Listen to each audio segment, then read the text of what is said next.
Not yet. There you go. Back here on kjagradio.com, Transmedia Worldwide, I am Jiggy Jag out here at the Raz in the great Salt City, Hutchinson, Kansas. We got Cousin Chris behind the camera, and I've got Bice with me, and I'm going to get the heck out of the way and let the people with talent talk. I'm beside the camera. He's behind, Chris behind the camera, Jack's now to the side. This is what you call pushing aside the man. That's right. The man. No, it's good to see y'all out there in television world. I see you, sir. You better put that away. That's disgusting. I can't believe you're doing that with popcorn in your lap. That's gross, sir. You need therapy. You too, ma'am. Oh, that's my grandma. Hey, mama. Well, Bo, talk to me about this little Kansas jaunt you've been on. You've been in Hayes, Salina, and now tonight in Hutchinson. Yeah, and then I get to head home for a minute. I'm out in support of a new CD called New Soul Revival.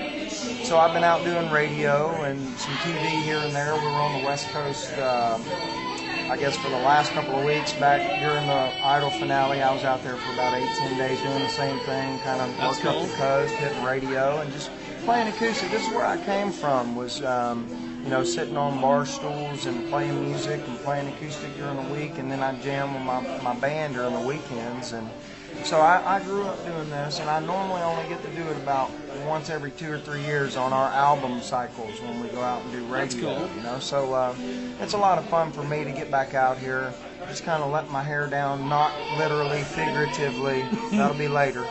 But no, man, it's just a little bit easier than normally you have what people call the entourage, but it's really just the band and the tour manager and the scheduling, and it's so it's just kind of nice. I get to come into town, show up a little bit early, check out the venues, check out the people, and really kind of get to see what the town's about. Cool stuff. Now, I understand before you did the whole American Idol thing and all that, you opened for Warrant. What was that like? I was probably about 19 years old, man. I wasn't even old enough to be in the bar. I don't think it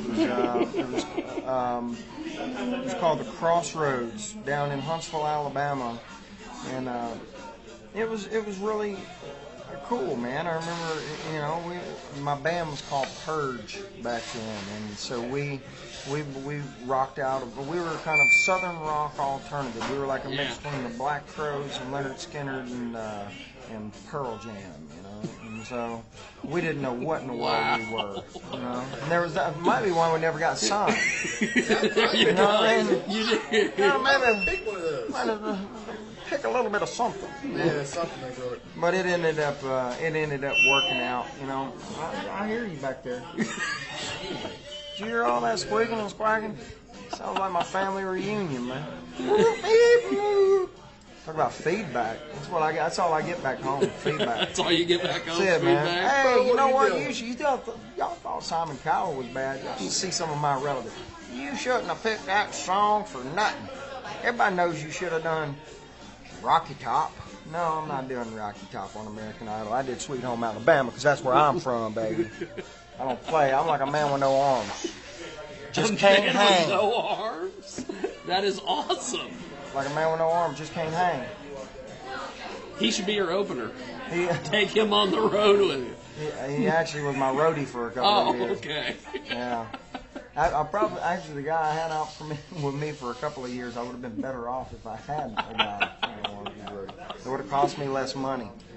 But no, it is, man. It's fun always getting to travel around. I've been playing music for a long time, so like you said, opening shows for Blackfoot and Warrant and different bands when I was younger. I think that was one of the coolest things is when I got to meet Ricky Medlock right after I was on Idol, and we were in the top 3, and it was when Skinner was going to come back and jam on the show with me, and I opened a show for Blackfoot and Ricky Medlock when I was about the same, about 19, 20 years old. And, that's what was cool for me is to get you meet your heroes, and they always say don't meet them because you might be disappointed.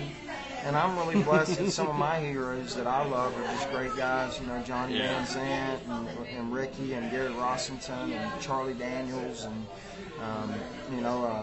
William Lee Golden and the rest of the Oak Ridge Boys. So it's I've been blessed to have several of my heroes be real good to me, and there's a couple of them that I kind of cross the street if I see them, but for the most part, there's only 2 of those guys.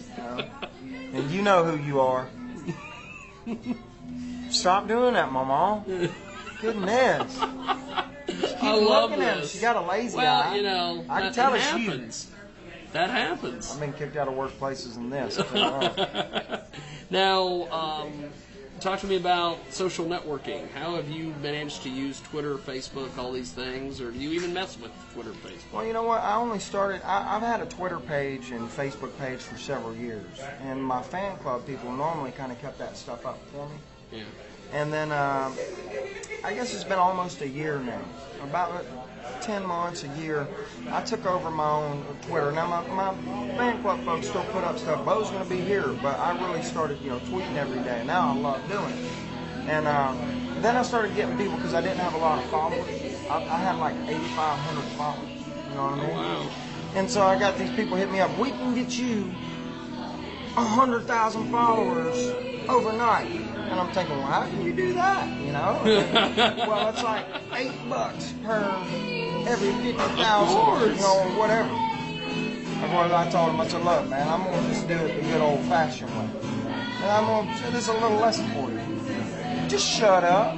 I should have bought them doggone followers. Now, you know what I'm saying? Because now I got people all up my butt like, telling me, you ain't got many followers. I'm like, I'm up to like 15K now. I think I'm doing pretty good for a year. I'm multiplied. Did the gremlin factor on them. I'm putting a little water on that Gremlins stuff. reference. That's awesome. That's right, man. So now I'm up to like 15K. I'm happy. I wear that as a badge of honor. It doesn't upset me. But, hey, dude, that was going to throw me that stuff, just call me later. If you can make it look like it didn't happen overnight and like trickle it out over about 6 months, we'll talk, but I ain't paying you $8. You hit my Mamaw up. Mamaw, put your visa back up. Goodness gracious. Did you see where she was trying to swipe that thing? It happens. Goodness.